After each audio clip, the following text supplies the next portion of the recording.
ঈসা ইবনে মারইয়াম পর্যন্ত যুগে যুগে অসংখ্য নবী এবং রাসূল পাঠিয়েছেন। আর প্রত্যেক নবীকে আল্লাহ রাব্বুল আলামিন কিছু কিছু করে মুজিজা দিয়েছিলেন। কোন কোন নবীকে আল্লাহ রাব্বুল আলামিন মুজিজা দিয়েছেন 2টা, কোন কোন নবীকে আল্লাহ রাব্বুল আলামিন মুজিজা দিয়েছিলেন 5টা, কোন কোন নবীকে 10টা 20টা। এভাবে করে আল্লাহ রাব্বুল আলামিন প্রত্যেক নবীকে 2টা 5টা 10টা 20টা 50টা করে মুজিজা দিয়েছিলেন। কিন্তু আমার নবী, আপনার নবী, বিশ্ব নবী জনাবে মুহাম্মদুর রাসূলুল্লাহ সাল্লাল্লাহু আলাইহি ওয়াসাল্লামকে তার 24 বছরের নবুয়াতের জিন্দেগিতে আল্লাহ রাব্বুল আলামিন এই 24 বছরের নবুয়াতের জিন্দেগির মধ্যে 24,000-এরও বেশি মুজিজা দিয়েছিলেন। তার চেয়ে অবাক করা বিষয় হলো এই, অন্যান্য নবীদের যেই মুজিজা দিয়েছিলেন, অন্যান্য নবীদেরকে যেই মুজিজা দিয়েছেন, এই নবী যখন দুনিয়া থেকে বিদায় হয়ে চলে গেছে, এই নবীটা যখন দুনিয়া থেকে মৃত্যুবরণ করেছে, সঙ্গে সঙ্গে তার ওই মুজিজাও মৃত্যুবরণ করেছে। অর্থাৎ নবীও দুনিয়া থেকে শেষ, তাদেরকে যেই মুজিজা দেওয়া হয়েছে ওই মুজিজাও দুনিয়া থেকে শেষ। কিন্তু কোরআন, এ কোরআন কি শেষ হয়েছে? আল্লাহ রাব্বুল আলামিন সাইয়্যিদিনা দাউদ আলাইহিস সালামের মুজিজা দিলেন। সূরাতুস সাবা-এর মধ্যে আল্লাহ রাব্বুল আলামিন সেই কথা জানালেন।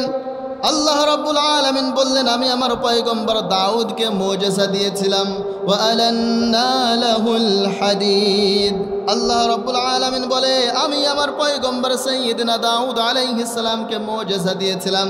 তিনি যখন লোহার মধ্যে হাত বোলায় দিতেন, তিনি যখন লোহাটা ধরতেন, সঙ্গে সঙ্গে মুহূর্তের মধ্যে আল্লাহ রাব্বুল আলামিন ওই লোহাটাকে নরম করে দিত, গলায় দিত।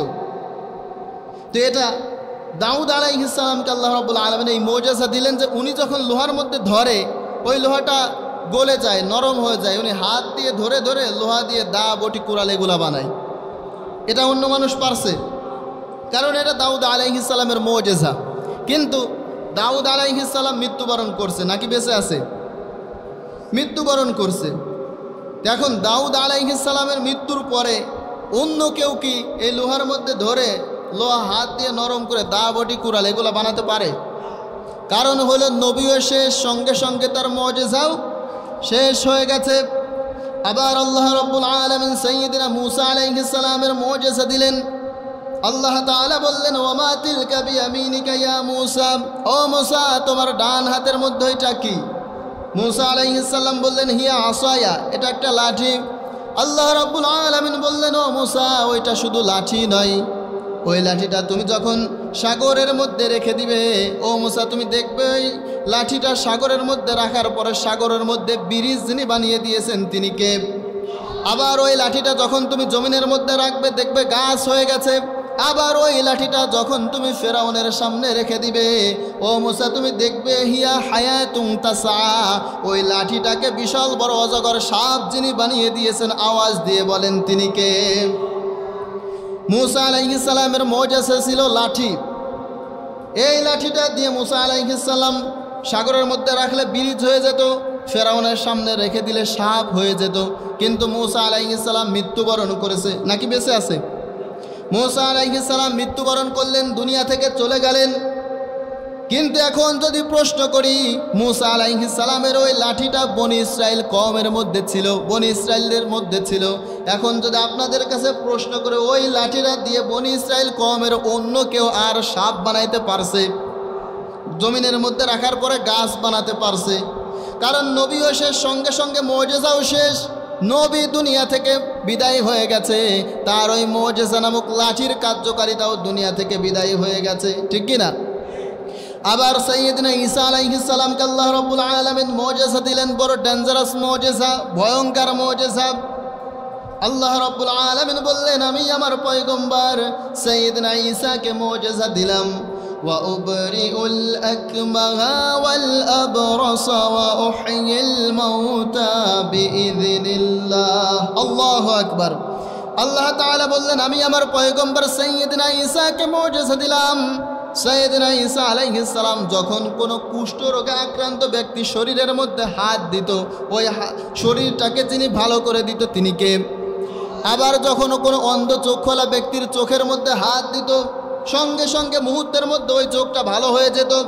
আবার সাইয়েদনা ঈসা আলাইহিস সালাম যখন কোনো মৃত ব্যক্তির সামনে দাঁড়ায় বলতে, ইয়া আব্দুল্লাহ কুম বিইذনিল্লাহ, ও আল্লাহর বান্দা আল্লাহর হুকুমে উঠে যাও, মুহূর্তের মধ্যেই মৃত ব্যক্তিটা জীবিত হয়ে উঠে যেত।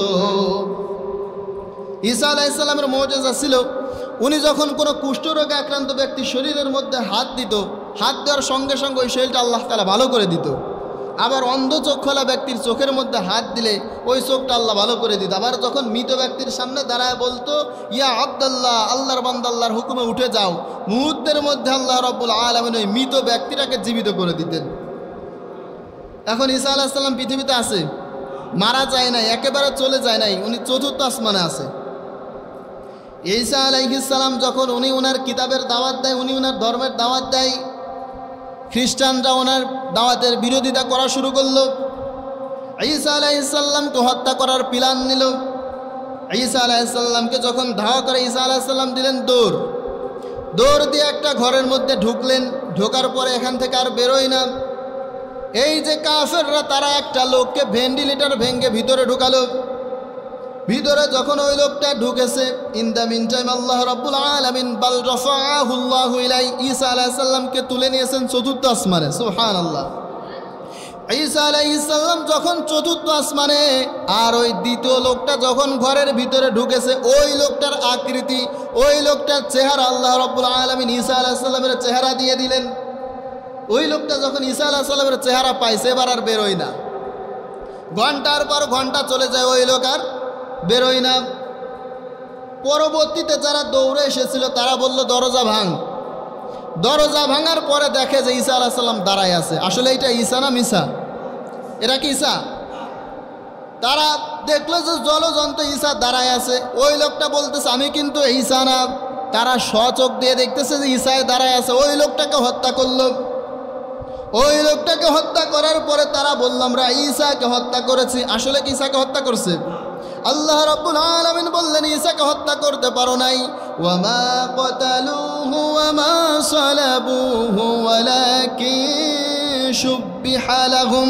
আল্লাহ রাব্বুল আলামিন বলে, আমার পয়গম্বর ঈসাকে তোমরা হত্যা করতে পারো নাই, তাকে তোমরা শুলে চড়াতে পারো নাই। ঈসা আলাইহিস সালামকে যিনি চতুর্থ আসমানে তুলে নিয়েছেন, গলার আওয়াজ বড় করে বলেন, তিনি কে? অর্থাৎ ঈসা আলাইহিস সালাম উনিও চলে গেলেন। এখন উনি যাওয়ার পরে কোন উম্মাদ, ঈসা আলাইহিস সালামের কোনো খ্রিস্টান উম্মা, সে কি কোনো কুষ্ঠরোগে আক্রান্ত ব্যক্তি, এই ব্যক্তির শরীরের মধ্যে হাত বুলায় শরীর ভালো করতে পারছে? অন্ধ চোখওয়ালা ব্যক্তির চোখের মধ্যে হাত দিয়ে চোখ ভালো করতে পারছে? যদি অন্ধ চোখওয়ালা ব্যক্তির চোখের মধ্যে হাত দেয়, চোখ যেটুকু ভালো আছে ওইটুকু নষ্ট হয়ে যাবে। আবার কোনো মৃত ব্যক্তির সামনে দাঁড়ায় যদি বলে যে, ইয়া আব্দুল্লাহ কুম বিইذনিল্লাহ, আল্লাহর বান্দা আল্লাহর হুকুমে উঠছে। আপনাদের এই মসজিদের সামনে ধরেন একটা জানাজা হবে। এখন এই জানাজার সময় যে ব্যক্তিকে দাফন করা হবে, যে ব্যক্তির জানাজা করা হবে, ওই ব্যক্তির সামনে খাটিয়ার সামনে দাঁড়ায় ধরেন একজন বলতেছে, ইয়া আব্দুল্লাহ কুম বিইذনিল্লাহ, আল্লাহর বান্দা আল্লাহর হুকুমে উঠবে। আপনারা বলবেন যে, ও উঠার আগে তুমি আগে পাবনার একটা টিকিট কাটো, মাথায় সমস্যা হয়েছে, তাই না কথা? তো ঈসা আলাইহিস সালাম দুনিয়া থেকে চলে গেলেন, ওনার মুজিজাও চলে গেছে। মূসা আলাইহিস সালাম দুনিয়া থেকে চলে গেলেন, ওনার ওই লাঠির মুজিজাও দুনিয়া থেকে চলে গেছে। আবার সাইয়্যিদনা দাউদ আলাইহিস সালাম দুনিয়া থেকে চলে গেলেন, ওনার ওই লোহার মধ্যে হাত বুলা দিয়ে যে লোহা নরম করার মুজিজা ছিল, ওই মুজিজাও দুনিয়া থেকে চলে গেছে। কিন্তু আমার নবী, আপনার নবী, বিশ্ব নবী জনাব মুহাম্মদুর রাসূলুল্লাহ সাল্লাল্লাহু আলাইহি ওয়াসাল্লামের উপরে যে 24,000 মুজিজা দেওয়া হয়েছিল, এই 24,000 মুজিজার মধ্যে সবচেয়ে শ্রেষ্ঠতম যেই মুজিজা, ওই মুজিজার নাম হলো কোরআন। এখন আমার নবী দুনিয়া থেকে বিদায়, কোরআন জমিনের মধ্যে আছে না নাই? অর্থাৎ অন্যান্য নবীদের যেই মুজিজা দেওয়া হয়েছে, নবী দুনিয়া থেকে বিদায় হয়ে গেছে, কিন্তু তাদের মুজিজাও বিদায় হয়ে গেছে, কিন্তু আমার নবী জনাবে মুহাম্মদুর রাসূলুল্লাহ সাল্লাল্লাহু আলাইহি ওয়াসাল্লাম দুনিয়া থেকে চলে গেলেন, ওনার মুজিজা রয়ে গেল। কোরআন, এ কোরআন দিয়ে বিশ্বনবী জনাবে মুহাম্মদুর রাসূলুল্লাহ সাল্লাল্লাহু আলাইহি ওয়াসাল্লাম যা যা করে দেখাইছেন, এখনও যদি কেউ চায় ওইটা করে দেখাতে পারে। কোরআনের মুজিজা দেখবেন যে বিশ্বের বিভিন্ন জায়গায় প্রকাশ পায়। এই পৃথিবীতে এমন কোনো বই নাই যে ধর্মের বই পড়ে, এই যে হিন্দু ধর্মের এতগুলো বই, আপনারা কখনো শুনছেন যে এই বইয়ের কথাগুলো শুনে হিন্দু ধর্মের যে গীতা রামায়ণ এগুলো শুনে কেউ হিন্দু ধর্ম গ্রহণ করছে এমন হয়েছে?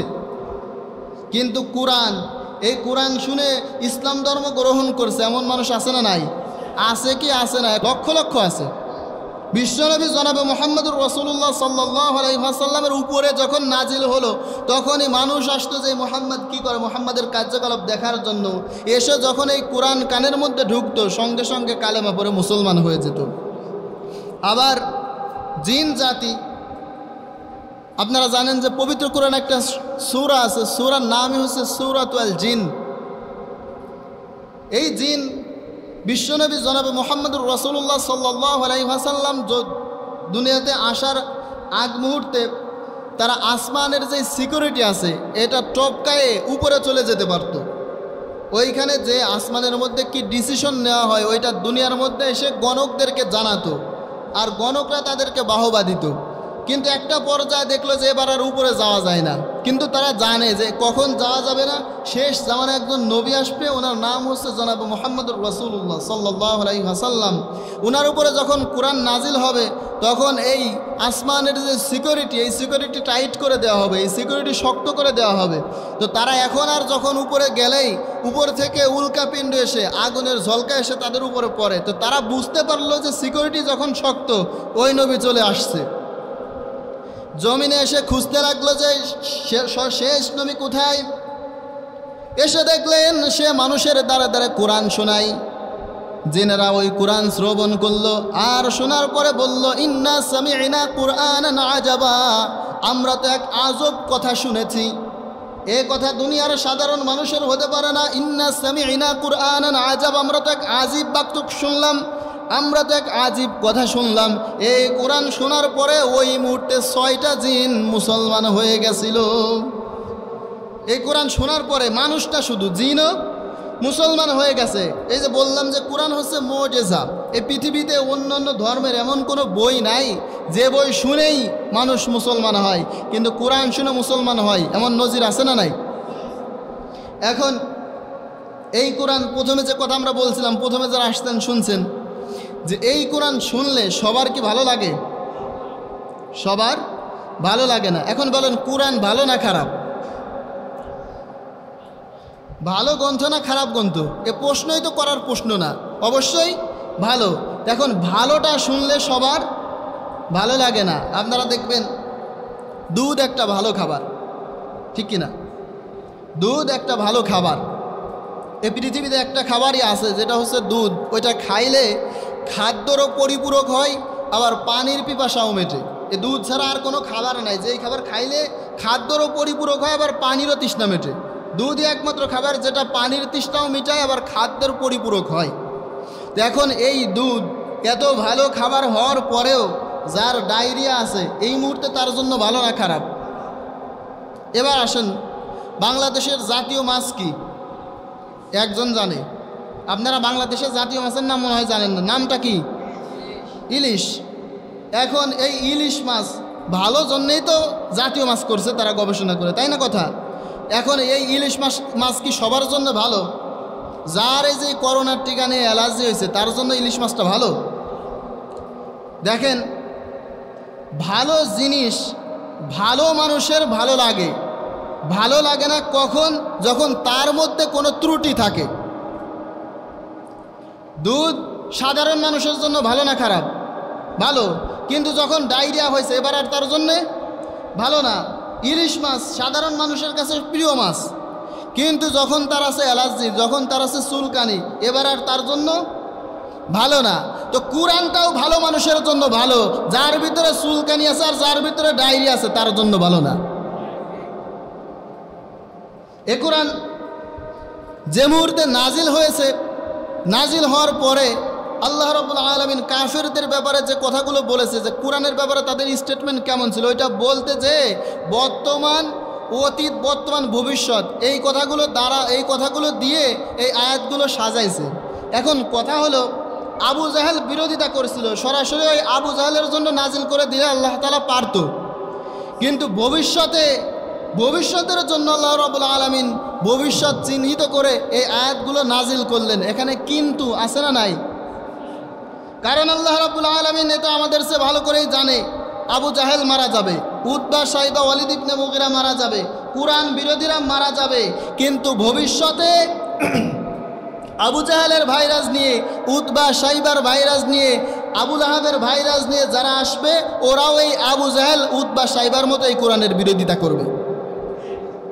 এজন্য আল্লাহ রাব্বুল আলামিন কোরআনের ওই আয়াতগুলো রেখে দিলেন। আল্লাহ তাআলা বললেন যে ওয়াকাল আল্লাযীনা কাফারু লা তাসমাউ লিহাযাল কুরআন।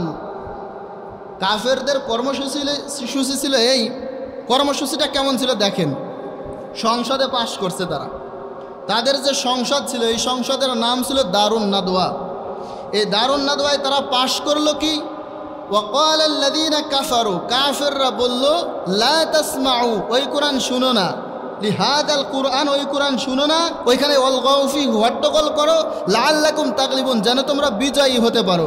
ওদের কর্মসূচি ছিল সংসদের এই যে এই কোরআন শুনো না, এই কোরআন শ্রবণ করো না, ওইখানে হট্টগোল সৃষ্টি করো, বাধা প্রদান করো, ওদেরকে ধরে জেলের মধ্যে পাঠাও, জেল জুলুম জরিমানা যা আছে সব কিছু দাও। কেন দাও? যেন তোমরা বিজয়ী হতে পারো। এটা ছিল কাফেরদের কর্মসূচি। কাদের কর্মসূচি? ওই সময়ে আবু জাহেলরা একটা কর্মসূচি দিয়েছে, তাদের যে সংসদ ছিল দারুন নাদওয়া, দারুন নাদওয়ায় বসে। দেখুন আল্লাহ রাব্বুল আলামিন ওই সময়ের জন্য আয়াত নাজিল করলে পারতেন কি পারতেন না? কিন্তু ভবিষ্যতে বর্তমান সময়ের জন্য কেন রাখলেন? ওই যে বললাম ভবিষ্যতে ওদের ভাইরাস নিয়ে এই বর্তমান সময়ে যারা এই কোরআনের বিরোধিতা করে, এই কোরআনের প্রচার প্রসারে বাধা দেয়, আবার কোরআন যারা প্রচার করে তাদের বিরুদ্ধে বাধা দেওয়ার জন্য বিভিন্ন বুলিং ছড়ায়, বলে রাজাকার, আবার বলে ধর্ম ব্যবসায়ী। দেখেন যারা বলে ধর্ম ব্যবসায়ী এরা হলো আসল ধর্ম ব্যবসায়ী। ধর্ম ব্যবসায়ী মানে কি? ধর্মকে ব্যবসা করে, ধর্মকে পুঁজি করে যে ব্যবসা করে, তাই না? ধর্ম ব্যবসায়ী। এখন ধর্ম ব্যবসায়ী বলে কাদের? যারা একাধারে 50 বছর তাফসির করতেছে, যাদের কথা শুনে মানুষ হাজার হাজার মানুষ মুসলমান হয়েছে, যাদের কথা শুনে লক্ষ লক্ষ মানুষ হেদায়েত হয়েছে, এরা বলতেছে ও ধর্ম ব্যবসায়ী। এখন ওর ধর্ম ব্যবসা কেমন দেখেন, সারা জীবন একবারও নামাজ পড়ে না, ঈদের দিন যায় আর জানা যায় কেউ মরলে পারে যায় বক্তব্য দেওয়ার জন্য যায়, তাছাড়া 5 ওয়াক্ত নামাজে তার খুঁজে পাওয়া যায় না। এবার যখন সে নির্বাচনের ক্যান্ডিডেট, এবার যখন সে নির্বাচনে দাঁড়াবে, এবার দেখবেন তার গায়ে আছে পাঞ্জাবি, মাথা আছে টুপি, আসরের নামাজ পড়ে 5 বার, মাগরিবের পরে 10 বার, যতবার মসজিদে মানুষ দেখে ততবার মসজিদে যায় নামাজ পড়ে। এবার বলেন যে আসল ধর্ম ব্যবসায়ী এ কিনা? ও মানুষের সিম্প্যাথি নিয়ে ধর্ম নিয়ে ব্যবসা করতেছে, ও মাথায় টুপি লাগাইছে, টুপিটা ধর্মীয় চিহ্ন ব্যবহার করে, ও নামাজ পড়তেছে, নামাজটা ধর্মীয় আবেগের জায়গা। ও আবার যায় বলে এই কোরআনের তাফসির যারা করে তারে বলে ধর্ম ব্যবসায়ী। মানে সিয়ার পাওয়ার পরে ও গিয়ারে উঠে যায়, সিয়ার পাওয়ার পরে ও গিয়ারে উঠে যায়। কিন্তু সিয়ার পাওয়ার পরে গিয়ারে উঠতে হবে, এই সিয়ারে উঠাতে পারেন যিনি, নামাতেও পারেন তিনি, ঠিক কিনা? এ সিয়ারে বসার পরে গিয়ারটা লাগাইতে হবে ধর্মের পক্ষে। ধর্মের বিপক্ষে যদি তার চেয়ারে ওঠার পরে গিয়ার হয়, এ চেয়ারের মধ্যে নমরুদকে বসাইছেন যে আল্লাহ, জুতার বাড়ি খাওয়া নামাইছেন সে আল্লাহ। তুমিও যদি এই চেয়ারে বসার পরে গিয়ার ইসলামের বিপরীতে বাড়ে, যে আল্লাহ চেয়ারে বসাতে পারে জুতার বাড়ি খাওয়ায়, ওই আল্লাহ আবার চেয়ার থেকে লাথি দিয়ে নামাতে পারে। এখন দুনিয়ার সমস্ত মানুষদেরকে ভাগ করছে 4 ভাগে। কয় ভাগে বলেন তো? 4 ভাগ। ওই যে বললাম যে কোরআন সবার তো ভালো লাগবে না, এই জন্য কোরআন মানুষদেরকে আবার ভাগ করে ফেলছে 4 ভাগে। এই পৃথিবীর সমস্ত মানুষ কোরআনের চোখে 4 ভাগ, 4 দল। কয় দল? মনে রাখেন, আলোচনা যেহেতু গুরুত্বপূর্ণ একটা পয়েন্ট চলে আসছে। 1 নাম্বার হচ্ছে মুমিন। মুমিন তো কার আপনারা জানেন। 2 নাম্বার হচ্ছে মুশরিক। 3 নাম্বার হচ্ছে মুলহিদ। মুলহিদ আরবিক শব্দ, এটার বাংলা হচ্ছে নাস্তিক। আর 4 নাম্বার হচ্ছে মুনাফিক। অনেকেই মনোযোগ দিয়ে শোনে না, এবার যদি জিজ্ঞাসা করে বলতে পারবেন না। আবার বলি, 1 নাম্বার হচ্ছে মুমিন, 2 নাম্বার হচ্ছে মুশরিক, 3 নাম্বার হচ্ছে মুলহিদ নাস্তিক, আর 4 নাম্বার হচ্ছে মুনাফিক। এখন কোরআন মানুষকে ভাগ করলো 4 ভাগে। কয় ভাগে? এই 4 ভাগের পরিচয় একটু বলি। মুমিন কারা? মুমিন হচ্ছে ঈমান এনে ঈমানের উপরে অবিচল থাকে যারা, মুমিন হচ্ছে তারা। মুশরিক কারা? এক আল্লাহ বাদ দিয়ে বিভিন্ন রবের অনুসরণ করে যারা, মুশরিক হলো তারা। অর্থাৎ মনে করে যে আল্লাহ যেটা পারে ওই মাজারের পাশ ভিতরে যে শুয়ে আছে নুরা পাগলা ও সেটা পারে, এজন্য তার কবরটাকে কাবাঘর বানাইছে। আস্তাগফিরুল্লাহ। অর্থাৎ আল্লাহ যেটা পারে, ওই যে কবরের মধ্যে শুয়ে আছে বট গাছের কাছে মোমবাতি দিলে, তারপরে বিভিন্ন মাছ গজার মাছের খাওয়াইলে সেও এটা করতে পারে, এইটা মনে করাই হচ্ছে শিরিক। আর শিরিক যে করে সে মুশরিক। এবার আসেন 3 নম্বর যেটা, মুলহিদ, নাস্তিক। আচ্ছা, মুশরিক যে, এই মুশরিকেরও চাওয়া পাওয়ার জন্য কিছু একটা আছে। যে হিন্দু সে মন্দিরে যায় তার ভগবানের কাছে চায়, যে মাজার পূজারি মুশরিক সে মাজারে যায় কারো কাছে চায়। কিন্তু মুলহিদ, নাস্তিক যে, ও এমন হতভাগা, ওর চাওয়া পাওয়ার কোনো জায়গা নাই। কারণ সে তো নাস্তিক, সে ধর্ম বিশ্বাস করে না, সে স্রষ্টা বলে কেউ আছে, সে বলে আনসিন ইজ নাথিং, যা দেখি না তা মানি না, দেয়ার ইজ নো গড, স্রষ্টা বলে কেউ নাই। আচ্ছা এবার বলেন, তার যদি স্রষ্টাই না থাকে তাহলে তার চাওয়া পাওয়ার কোনো জায়গা আছে? ও আরও হতভাগা, ওর চাওয়া পাওয়ারও জায়গা নাই। এবার আসেন মুনাফিক। মুশরিক যে, তাকে চেনা যায়, সে আল্লাহ বাদ দিয়ে বিভিন্ন রবের উপাসনা করে। মুলহিদ যে, নাস্তিক যে, তারও চেনা যায়, সে বলে আল্লাহ বলে কেউ নাই। কিন্তু মুনাফিক যে, তারে কি চেনা যায়? কারণ সে মুমিনের লেবাস ধরে থাকে। মুমিনের মুখে দাঁড়িয়ে আছে, ওর মুখেও দাঁড়িয়ে আছে। মুমিনের মাথায় টুপি আছে, ওর মাথায় টুপি আছে। মুমিনের গায়ে জুব্বা আছে, ওর গায়ে জুব্বা আছে। এবার কি তাকে চেনা যায়? এখন এই যে 4 শ্রেণী, এই 4 শ্রেণী মরার পরে যাবে কি এক জায়গায়? দুনিয়ায় যে 4 দল ছিল যাবেও 4 জায়গায়। এখন 4 দল কোন কোন জায়গায় যাবে জানার দরকার আছে না নাই? আসেন কুরআন থেকে জানি আমরা। আল্লাহ রাব্বুল আলামিন 1 নম্বরের যেই দল, ওই দলের নাম হলো মুমিন। এই মুমিনদের ঠিকানা কোথায় হবে? এই মুমিনদের গন্তব্য, শেষ আবাসস্থল কোথায় হবে দুনিয়ার মানুষদেরকে জানালেন। কোরআনে কারিমের 18 নম্বর সূরা, সূরাতুল কাহফের 107 নম্বর আয়াতের মধ্যে রব্বুল আলামিন জানায় দিলেন, ইন্নাল্লাযীনা আমানু ওয়া আমিলুস সালিহাতি কানাত লাহুম জান্নাতুল ফিরদাউসি নুজুলা। আল্লাহু আকবার। আল্লাহ রাব্বুল আলামিন বললেন, 1 নম্বরের যেই দল মুমিন অর্থাৎ ইমানদার, ইমানদার যদি ইমান আনার পরে সৎ কাজ করে তাহলে আল্লাহ রাব্বুল আলামিন তাকে 1 নম্বরের জান্নাত, জান্নাতুল ফিরদাউসের বাসিন্দা তাকে করে দিবেন। অর্থাৎ 1 নম্বরের যেই দল, ওই দল যাবে কোথায় আপনারা বুঝতে পারছেন তো? জান্নাতে, জান্নাতুল ফিরদাউসের বাসিন্দা আল্লাহ রাব্বুল আলামিন তাদেরকে করবে। এবার 2 নম্বর আর একটা দল ছিল মুশরিক, মনে আছে আপনাদের? এবার এই মুশরিকদের ব্যাপারে আল্লাহ তাআলার কথা হচ্ছে, আমি 2টা পয়েন্ট বলি। মুশরিকদের ব্যাপারে অসংখ্য জায়গায় আল্লাহ রাব্বুল আলামিন বলছে। প্রথমটা হচ্ছে সূরাতুন নিসায়ের 48 নম্বর আয়াতের মধ্যে রাব্বুল আলামিন বললেন, ইন্নাল্লাহা লা ইয়াগফিরু আইয়ুশরাকা বিহি মা দুনা যালিকা লিমান ইয়াশা। আল্লাহ বলে, আমি আল্লাহরে বাদ দিয়ে যে হতভাগা অন্য রব গ্রহণ করবে, অর্থাৎ আল্লাহর পাশাপাশি দ্বিতীয় রবের ইবাদত যে করবে, আল্লাহ রাব্বুল আলামিন বলে লা ইয়াগফিরু আইয়ুশরাকা বিহি, আমি আল্লাহ ওরে কোনোদিন ক্ষমা করব না। এলো 1 নম্বর স্টেটমেন্ট, আল্লাহ বলে আমি কোনোদিন তারে ক্ষমা করব না। এবার দ্বিতীয় আর একটা স্টেটমেন্ট নেন, এটা হচ্ছে পবিত্র কোরআনের 5 নম্বর সূরা, সূরাতুল মায়েদার 72 নম্বর আয়াত। আল্লাহ রাব্বুল আলামিন এখানে বলে, ইন্নাহু মাইয়ুশরিক বিল্লাহি ফাকাদ হারামাল্লাহু আলাইহিল জান্নাহ ওয়া মাওয়াহুন নার। কত ভয়ঙ্কর কথা দেখেন। আল্লাহ বলে, মুশরিক যে, শিরিক করে যে, তার জন্য আমি জান্নাত বানাই হারাম, আর জাহান্নাম করি তার জন্য অবধারিত। এবার বোঝেন, মুমিনের ঠিকানা হলো জান্নাত, আর মুশরিক যে, ওর ঠিকানার ব্যাপারে আল্লাহ বলে ওর জন্য জান্নাত আমি হারাম করে দেই একেবারে, ওর জন্য জান্নাত হালাল না, জান্নাত হারাম, আর জাহান্নাম ওর জন্য অবধারিত। তাহলে কোথায় যাবে বুঝতে পারছেন? এবার আসেন 3 নম্বরে যে দল, এটা হচ্ছে নাস্তিক। নাস্তিকদের ব্যাপারে আল্লাহ কি বলে? মুশরিক যে, শিরিক করে যে, তার ব্যাপারে বলছে শিরিক করার পরে আল্লাহ রাব্বুল আলামিন তারে জাহান্নামের মধ্যে দিবে। জাহান্নাম, জান্নাত তার জন্য হারাম করে, জাহান্নাম তার জন্য অবধারিত করে। কিন্তু নাস্তিক যে, ওর ব্যাপারে বলে আমি আল্লাহ ওরে বানাইছি জাহান্নামে দেওয়ার জন্য। কথা বুঝছেন?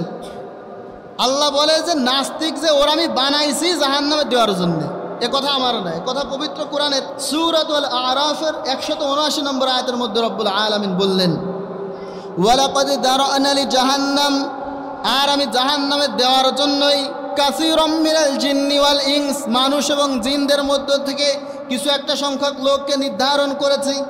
ভাষাও দেখেন, আল্লাহর ভাষা দেখেন, কথা বলে ওয়ালাকাদ দারা'না লিজাহান্নাম, আমি জাহান্নামে দেওয়ার জন্যই কাসীরাম মিনাল জিন্নি ওয়াল ইনস, কিছু মানুষ আর জিনদেরকে বানাইছি। আমরা বললাম আল্লাহ তারা কারা যাদেরকে আপনি জাহান্নামে দেওয়ার জন্য বানালেন? আল্লাহ রাব্বুল আলামিন বলে লাহুম কুলুবুল লা ইয়াফকাহুনা বিহা, যাদের অন্তর আছে, যাদের দিল আছে, এই দিল থাকার পরেও পৃথিবীর সব কিছু সে অনুধাবন করতে পারে, সব কিছু উপলব্ধি করতে পারে, কিন্তু এই সব কিছু যিনি বানাইছেন সেই আল্লাহর অস্তিত্ব সে নিয়ে সে ভাবতে পারে না। অর্থাৎ অন্তর আছে, অন্তর দিয়ে ভাবে না। ওয়ালাহুম আ'য়ুনুল লা ইবসিরুনা বিহা, যাদের চোখ আছে চোখ দিয়ে ভাবে না, দেখে না। এই পৃথিবীর সব কিছু সে দেখে, এই চোখ দিয়ে সুন্দর নদী দেখে, এই চোখ দিয়ে সুন্দর ওই আকাশটা দেখে, এই চোখ দিয়ে সুন্দর এই প্রকৃতি দেখে, কিন্তু এইগুলা যে বানাইছে এই চোখ দিয়ে তারে সে খুঁজে পায় না। ওয়ালাহুম আযানুল লা ইয়াসমাউনা বিহা, কান আছে কান দিয়ে শোনে না, পৃথিবীর সব কিছু তার কানে যায়, কিন্তু এরপরেও এই সব কিছু যে আল্লাহর পক্ষ থেকে আসে ওই আল্লাহর শব্দ তার কানের মধ্যে যায় না। আবার আল্লাহ বললেন এই যে এইগুলা আল্লাহর অস্তিত্ব খুঁজে পায় না, এগুলা কিন্তু মানুষও না। লাহুম কুলুবুল লা ইয়াফকাহুনা বিহা, অন্তর আছে অন্তর দিয়ে ভাবে না। ওয়ালাহুম আ'য়ুনুল লা ইবসিরুনা বিহা, চোখ আছে চোখ দিয়ে দেখে না। ওয়ালাহুম আযানুল লা ইয়াসমাউনা বিহা, কান আছে কান দিয়ে শোনে না। আল্লাহ রাব্বুল আলামিন বলে এইগুলা মানুষের জাত না, উলাইকা কাল আনআম, এইগুলা হলো পশুর মতো, চার পায়ে যে জানোয়ার এই জানোয়ারের মতো। পরক্ষণে বলে বালহুম আদল, এইগুলা ওই পশু আর জানোয়ার, কুকুর বিড়াল শুকর এইগুলার চেয়েও নিকৃষ্ট। মানে কথার হিসাবগুলো দেখছেন, প্রথমে বলে এদের বানাইছি জাহান্নামে দেওয়ার জন্য, পরক্ষণে বলে যে এইগুলারে মানুষের সাথে তুলনা করে নাই, পশুর সাথে তুলনা করছে। তুলনা করার পরে বলে যে এইগুলা তো ওই পশুর মতো না, ওর চেয়েও আরও খারাপ। কারণ সব কিছু থাকার পরে সে আল্লাহর অস্তিত্ব খুঁজে পায় না। এক ব্যক্তি সে বের হয়েছে, বের হওয়ার পরে দেখলেন যে এক রাখালের কাছে বলতেছে যে রাখাল, আল্লাহ যে আছে এটা কি তুমি আমার কাছে ব্যাখ্যা দিতে পারবা? মানে এক মুহাদ্দিস রাখালের একটু বাজাইতেছে, বাজানোর পরে বলতেছে অবশ্যই আমি ব্যাখ্যা দিতে পারবো। তো বলতেছে ব্যাখ্যা দাও। রাখাল তো তার ব্যাখ্যা তো তার যে জিনিসপত্র ওইগুলোর মধ্যেই হবে। সে বলতেছে এই যে আমার যে ছাগল দেখতেছেন, এই ছাগল দিয়ে আল্লাহ যে আছে আমি আপনার ব্যাখ্যা দিই। বলছে দাও। তো বলতেছে এই ছাগলের খাওয়াবো আমি ঘাস, কিন্তু দেখবেন একই ঘাস খাওয়ার পরে ছাগল দুধও দিচ্ছে, আবার এই ছাগলের পেট থেকে গোবরও বের হচ্ছে। কথা বোঝেন নাই? ঘাস খাইছে কয়টা? তো রাখাল বলতেছে একই ঘাস আমি খাওয়ালাম, আবার একই ছাগলের থেকে দুধও আসে গোবরও আসে। এগুলোর পিছনে সাধারণ কোনো কারিগর থাকতে পারে না, এগুলোর পিছনে আছে আমার রব আল্লাহ, সুবহানাল্লাহ। অর্থাৎ একটা রাখাল সে তার ছাগল দিয়ে বোঝে যে এই সৃষ্টির পিছনে আল্লাহ আছে, আর সে বুদ্ধিজীবী হইতে হইতে এমন বুদ্ধিজীবী হয়েছে। বুদ্ধিজীবী তো আপনারা বোঝেন, মৎস্যজীবী যে সে মাছ নিয়ে গবেষণা করে, শ্রমজীবী যে সে শ্রম যারা যায় এদের নিয়ে গবেষণা করে, আর বুদ্ধিজীবী যে হলো বুদ্ধি বেছে খায়, আর বুদ্ধি বেচতে বেচতে বুদ্ধি সব নাই করে ফেলায়, এই কারণে আল্লাহর সে চিনতে পারে না। তো সে এমন বুদ্ধিজীবী হয়েছে আল্লাহর স্রষ্টার অস্তিত্ব সে খুঁজে পায় না। তো এদের ব্যাপারে আল্লাহ তাআলা প্রথমেই বলছে এদেরকে আমি জাহান্নামে দেওয়ার জন্যই বানিয়েছি। এবার আসেন সর্বশেষ যে দল, ওইটার নাম কি বলছিলাম মনে আছে আপনাদের? মুনাফিক। মাশাআল্লাহ, এইখানে অনেক শ্রোতায় আছে যারা ক্লিয়ারলি মনোযোগ দিয়ে শুনতেছে, আবার কারো মনোযোগ আছে বাইরে। তো এই মুনাফিকদের ব্যাপারে আল্লাহর রায় কি, আল্লাহর ঘোষণা কি? কথা বললে অনেক সময় লাগবে, 1 মিনিটে বলে দেই। মুশরিকদের ব্যাপারে আল্লাহ বলে তারা যাবে জাহান্নামে, নাস্তিকদের ব্যাপারে আল্লাহ বলে তারা যাবে জাহান্নামে। কিন্তু মুনাফিকদের ব্যাপারে আল্লাহ বলে কি, ইন্নাল মুনাফিকিনা ফিদ দারকিল আসফালি মিনান নার, ও শুধু জাহান্নামে যাবে না, ও যাবে জাহান্নামের তলে। তাহলে এবার কথা যদি বুঝে থাকেন তাহলে বলেন নাস্তিক, মুশরিক, কাফের, মুরতাদ, মুনাফিক এগুলার মধ্যে সবচেয়ে বেশি খারাপ কোনটা? কারণ সব তো দেবে জাহান্নামের ভিতরে। আবু জাহেল, ফিরাউন, নমরুদ, সাদ্দাত, বড় বড় কাফেরের নাম যাদের বলবেন এদের দেবে জাহান্নামের ভিতরে। কিন্তু মুনাফিক যেটা আল্লাহ বলে ইন্নাল মুনাফিকিনা ফিদ দারকিল আসফালি মিনান নার, ওরে দেবে জাহান্নামের তলে। কারণ কি? কারণ কাফের সে তার সরাসরি স্টেটমেন্ট সে কাফের, মুশরিক যে তার সরাসরি স্টেটমেন্ট সে মুশরিক। কিন্তু মুনাফিক যে ওর সরাসরি স্টেটমেন্ট মুনাফিক না, ও বলে আমি মুমিন। যখন মুমিনদের সাথে থাকে তখন বলে আমি তোমাদের সাথে আছি, আবার যখন ইসলাম বিরোধীদের সাথে যায় তখন বলে আমি তোমাদের সাথে আছি। লা ইলাহা উলাই ওয়ালা ইলাহা উলা, যখন তাদের কাছে আসে মুমিনদের কাছে আসে বলে আমি তোমাদের, আবার যখন মুশরিক কাফেরদের কাছে যায় ইসলাম বিরোধীদের কাছে যায় তখন বলে আমি তোমাদের। অর্থাৎ বৃষ্টি যেদিকে ছাতা ধরো ওই দিকে। এ ধরনের লোক আছে না নাই? আছে। মানে আপনি যদি বলেন যে হুজুর মুশরিক দেখো, তাহলে আমি বলবো যে ভারতে যান, হিন্দু আছে প্রচুর, ওই জায়গায় যা মুশরিক দেখা যাবে। যদি বলেন বৌদ্ধ দেখবো, আপনি চীনে যান, মিয়ানমারে যান। এবারও যদি বলেন আমি মুনাফিক দেখবো, কোন জায়গায় যাওয়া লাগবে? কোথাও যাওয়া লাগবে না, এই মসজিদের মধ্যে খোঁজ করলে মুনাফিক পাওয়া যাইতে পারে। কারণ তার লেবাস মুমিনের, কিন্তু অন্তরের মধ্যে মুনাফিকি। সে ইসলামের পক্ষে যখন থাকে, যখন ইসলাম মান্যওয়ালা লোকদের কাছে আসে তখন দেখায় যে আমি তোমাদের, আবার যখন ইসলামের বিরোধিতা যারা করে তাদের কাছে যায় বলে আমি তোমাদের। আল্লাহ বললেন লা ইলাহা উলাই ওয়ালা ইলাহা উলা, সে এদের কাছে সে বলে আমি তোমাদের, আবার যখন ওদের কাছে যাই বলে আমি তোমাদের। এই জন্য আল্লাহ বললেন যে এই জঘন্য অপরাধী যারা, ওদেরকে জাহান্নামে দেবে না, ওদের দেবে জাহান্নামের তলে। ইন্নাল মুনাফিকিনা ফিদ দারকিল আসফালি মিনান নার। আল্লাহ রাব্বুল আলামিন মুনাফিকদের ভাইরাস নিয়ে অনেক আলোচনা করেছে, আমরা আবারও আলোচনা করবো এই মুনাফিকদের বিষয়গুলো নিয়ে, কারণ এটা মারাত্মক ভাইরাস।